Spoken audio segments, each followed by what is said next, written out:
My name is Harvey. I live in Santa Ana, California, and I own a company called Harvey's, and we make the original seatbelt bags.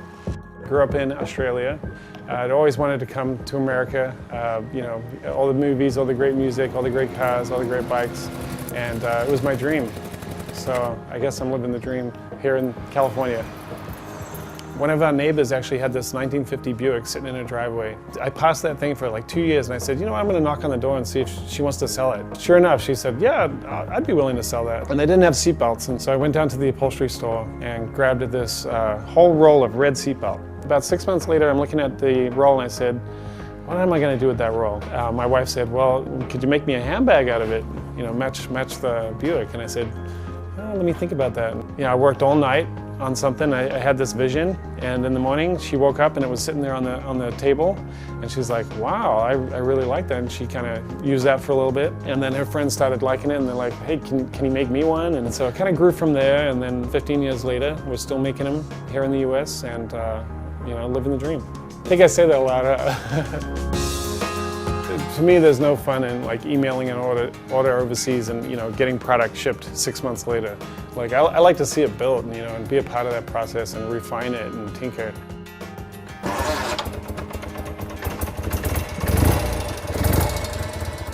There it is, ready to ride. As a hobby, I love, you know, tinkering with motorcycles. I really love the 60s style helmets, and they don't really protect you like they should probably, but they're great to, you know, hang on the shelf. When I look at this, I see a whole bike built. It's not just a tank.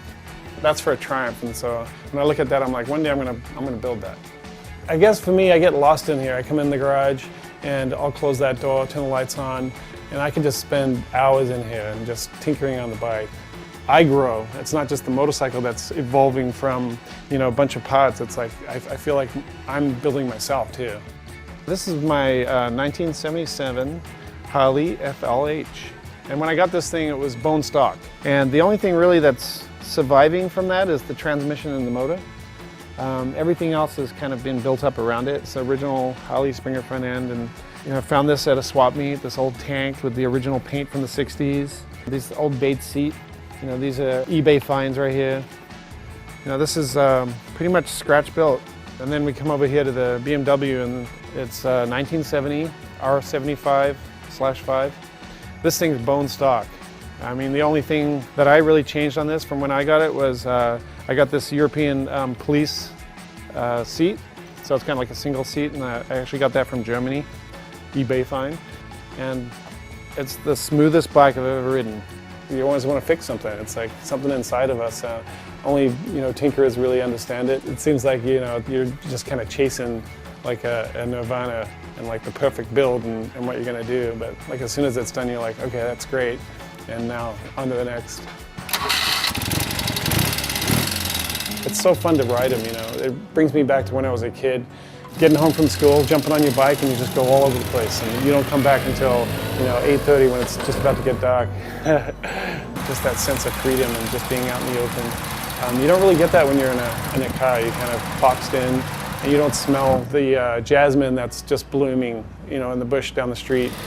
You don't feel the temperature drop when you're coming down into a valley, you know, 10 degrees, and you just get that chill. Whether it's a weekend ride or just, you know, a daily commute, just that sense of being on a motorcycle, and it's just that roar of the engine and just, you know, opening up the throttle and just feeling that acceleration. You know, for me, there's nothing better. I can't wait to ride now. Are we done?